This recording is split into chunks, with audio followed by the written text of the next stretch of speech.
Well, new tonight, it was about 6 weeks ago that I was introduced to the story of a man named John Benya.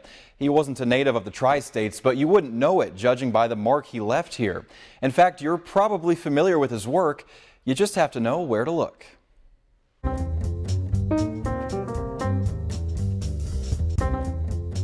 Well, he was interesting,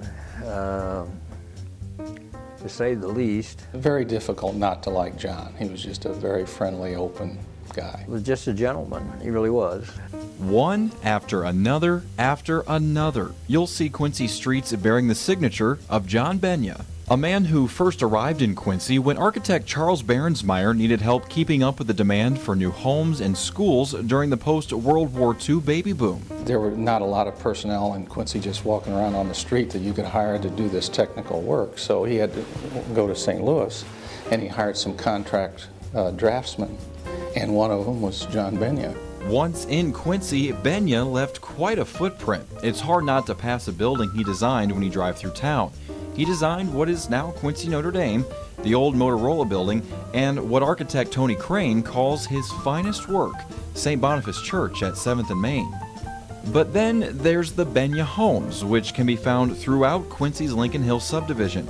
Benya used to live in this one, complete with this trademark brick wall around the exterior. They were one story, usually on a slab, a lot of windows, a lot of light, a lot of overhang on the roofs to keep the sun from shining in those windows.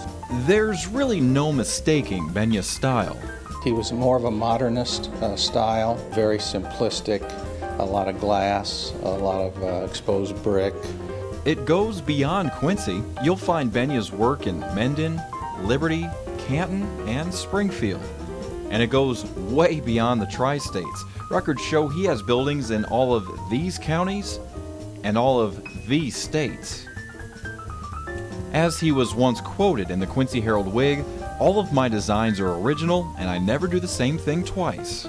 In fact, one of Benya's most unique structures can be found just outside of Quincy. Now, the story of how he came up with it varies depending on whom you ask, but it centers around two simple objects, a napkin and a glass.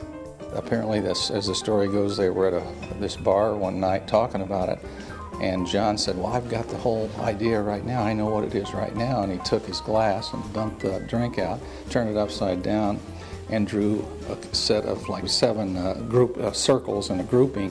Those 7 circles became the Quincy Regional Airport. John Benya certainly is not the only architect who left their mark in the area, but what makes him special is his imagination, his creativity. Once you see it, you know, that's a Benya. Well, he's pretty talented to be able to go plain or to do something now, extraordinary. I think he was almost an artist. You can't argue with the fact he produced some very, very magnificent architecture during his career.